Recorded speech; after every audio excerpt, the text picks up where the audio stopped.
जाकर नहाने लगते हैं और दोनों वहां पर एक दूसरे के बहुत करीब आ जाते हैं और किस करने वाले होते हैं।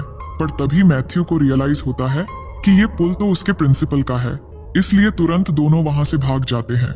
इसके बाद वहां से दोनों मैथ्यू के फ्रेंड की एक पार्टी में जाते हैं, जहां पर डेनियल को देखते ही मैथ्यू के सारे दोस्त बिल्कुल फ्लैट हो जाते हैं और वो डेनियल को इम्प्रेस करने की कोशिश में लग जाते हैं। लेकिन इस बार मैथ्यू ने डिसाइड कर लिया था कि वो डेनियल को ही अपना गर्लफ्रेंड बनाएगा, इसलिए वो डेनियल के पास जाता है और सबके सामने उसे किस करने लगता है। अब हम अगले दिन का सीन देखते हैं, जहां डेनियल को किस करने के बाद मैथ्यू अंदर ही अंदर बहुत ही खुश हो रहा था। लेकिन तभी उसके पास उसका एक दोस्त आता है और उसे कहता है कि भाई, तू जिसे अच्छी भली खूबसूरत लड़की समझ रहा था, असल में वो तो एक एडल्ट स्टार है, और उसे डेनियल की वो वाली वीडियोस दिखाने लगता है। और ये सब देखते ही मैथ्यू का दिल टूट जाता है और वो निराश होकर वहां से जाने लगता है। पर तभी उसका दोस्त उससे कहता है कि अगर ये कोई एडल्ट स्टार है तो क्या हुआ, तुझे तो इस चीज का फायदा उठाना चाहिए और तू जो चाहे उसके साथ वो कर सकता है।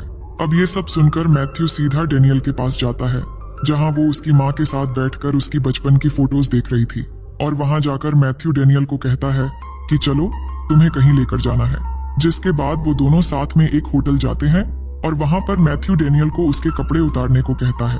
अब डेनियल समझ चुकी थी कि मैथ्यू उससे क्या चाहता है, जिस पर डेनियल उसे कहती है कि तुम मुझे गलत समझ रहे हो, मैं तो ये सब करना कब से छोड़ चुकी हूँ और अब मैं एक नॉर्मल लाइफ जीना चाहती हूँ, और तुम्हारे करीब होना मुझे बहुत अच्छा लग रहा था, लेकिन तुमने भी मुझे आखिर गलत ही समझा। ये कहकर वो मैथ्यू से नाराज होकर वहां से चली जाती है। फिर अगले दिन हम देखते हैं कि मैथ्यू डेनियल के घर जाता है उसे माफी मांगने के लिए, लेकिन इसी दौरान वहां पर उसे एक और आदमी मिलता है जिसका नाम होता है कैली। अब उसे देखकर मैथ्यू बाहर चला आता है। तभी कैली भी बाहर आ जाता है तो मैथ्यू उसे पूछता है कि तुम डेनियल को कैसे जानते हो, जिस पर कैली कहता है कि मैं डेनियल का प्रोड्यूसर हूँ और इसके साथ ही उसका एक्स बॉयफ्रेंड भी हूँ। फिर अगले दिन मैथ्यू जब कॉलेज जा रहा था तो वो देखता है कि वहां पर कैली लड़कियों के साथ फ्लर्ट कर रहा है। तभी कैली भी वहां पर मैथ्यू को देखता है और उन लड़कियों के सामने वो मैथ्यू की तारीफ करने लगता है। इसके बाद वहां से मैथ्यू कैली के साथ बैंक चला जाता है स्टूडेंट यूनियन की स्कॉलरशिप के पैसे जमा करने के लिए।